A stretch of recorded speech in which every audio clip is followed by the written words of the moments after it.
Allez, on plonge tout de suite dans le vif du sujet. Aujourd'hui, on décortique un retour d'expérience ultra intéressant, un cas d'étude autour d'un collectif fictif qu'on appellera Horizon. Imaginons un peu le tableau. 40 personnes, des développeurs, des designers, des experts métiers, tous réunis pour construire une plateforme complexe de gestion d'énergie.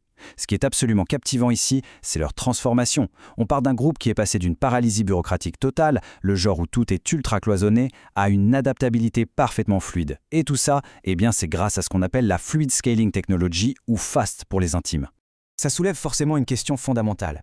Comment est-ce qu'on organise 40 personnes sans tomber dans le piège d'une hiérarchie super rigide ? C'est le casse-tête de toute croissance. Dès qu'un groupe grossit, le réflexe naturel, c'est d'empiler les couches de management, d'ajouter des process bien lourds, et bam, on crée des silos. Mais est-ce qu'on peut faire autrement ? Est-ce qu'on peut conserver l'agilité d'une petite start-up tout en gérant des systèmes à grande échelle ? C'est très exactement ce nœud organisationnel qu'Horizon a dû résoudre. Pour bien comprendre le déclic, abordons d'abord la section 1, les limites du modèle classique et mécanique. Avant de trouver son rythme de croisière fluide, ce collectif fonctionnait avec un modèle mécanique très traditionnel. Un design pensé avant tout pour la prévisibilité. Le résultat ? Une statistique qui fait vraiment froid dans le dos. Le travail attendait 90% du temps pour être finalisé. 90%, c'est juste astronomique. La création de valeur réelle, c'était une toute petite fraction du temps écoulé. Le reste, ce n'était que de l'attente. Attendre une validation, attendre que notre équipe ait enfin 5 minutes à accorder, ou juste attendre qu'un goulot d'étranglement se débouche à cause de ces fameux silos. Face à un constat pareil, on se rend vite compte que la marge de progression est gigantesque. Le problème majeur d'un système mécanique, c'est qu'il s'acharne à optimiser les ressources pour que tout le monde soit occupé à 100%. Mais en faisant ça, on détruit complètement le flux de travail. Tout est fragmenté, le travail reste bêtement coincé entre les équipes. Bref, pour Horizon, améliorer ce système dysfonctionnel était devenu une urgence absolue pour ne pas s'effondrer sous le poids de sa propre lenteur. Ce qui nous amène à la section 2, l'adoption d'une topologie résolument adaptative. Et là, c'est le pivot crucial. Le collectif décide de ne plus optimiser pour un travail statique, mais d'optimiser pour ce qu'on appelle le flux de changement. C'est un véritable saut évolutif. On abandonne la topologie mécanique, obsédée par la livraison et l'utilisation des ressources, pour embrasser un écosystème organique. Le système repose désormais sur l'intelligence en essaim. Un peu comme une colonie de fourmis ou un essaim d'abeilles, les individus interagissent à l'échelle locale et ça crée des modèles globaux capables de s'adapter aux changements du marché en temps réel. C'est brillant.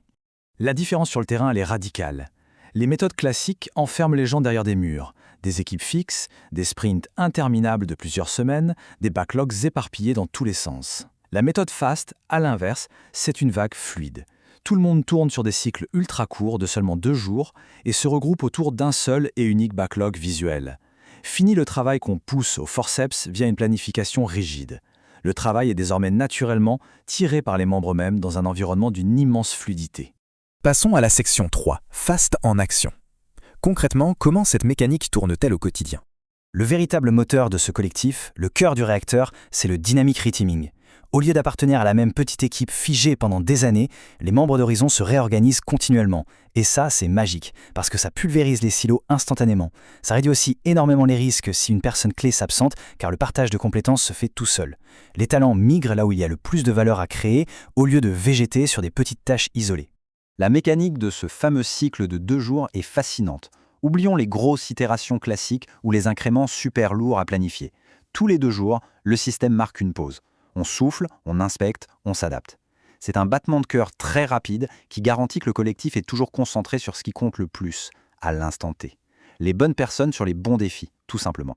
Tout ça prend vie lors d'une réunion récurrente et unique, le Fast Meeting.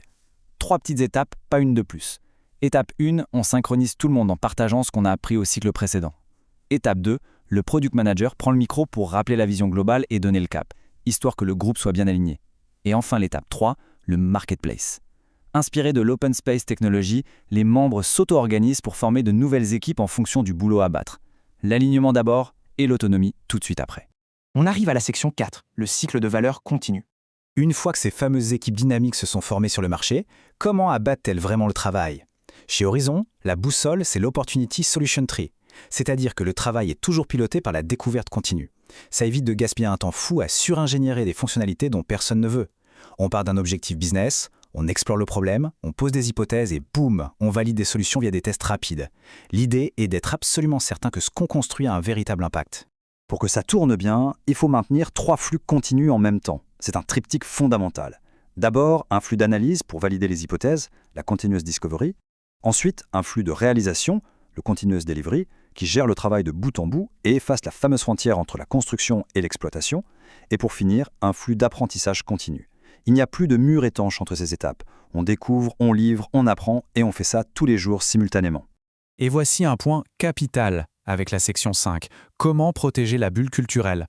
Car la vraie question, c'est de savoir comment un organisme aussi fluide peut survivre au milieu d'une entreprise traditionnelle, souvent très bureaucratique. La parade, c'est la bulle culturelle. C'est un espace jalousement protégé où le collectif joue selon ses propres règles adaptatives. Des cycles de 2 jours, aucune hiérarchie rigide. Ce bouclier repousse les process lourds de l'extérieur, tout en s'assurant de faire le lien de façon très intelligente avec l'organisation globale, notamment pour fournir les reportings nécessaires à sa survie. Ceux qui tiennent ce bouclier, c'est un duo en or, le partenariat stratégique entre le product manager et le coach systémique.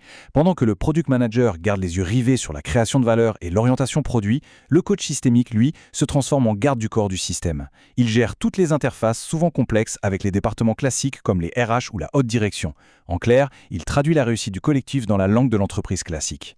Une alliance vitale. Qu'est-ce que ça donne à l'arrivée pour Horizon? Les résultats sont bluffants. Fini les surcoûts organisationnels délirants avec des coordinateurs dans tous les sens. Les compétences circulent de façon hyper fluide. Et si on repense aux 90% de temps d'attente initiaux, eh bien, ils sont drastiquement réduits.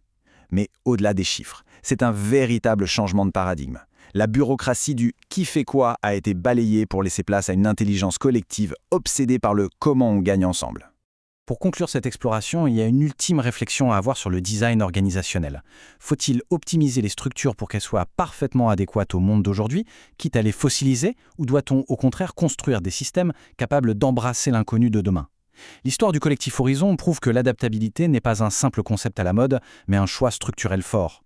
Bâtir un écosystème vivant et résilient, ça demande du courage et un changement de mentalité profond. Mais dans un monde en perpétuelle évolution, c'est très probablement la seule clé vers un succès durable.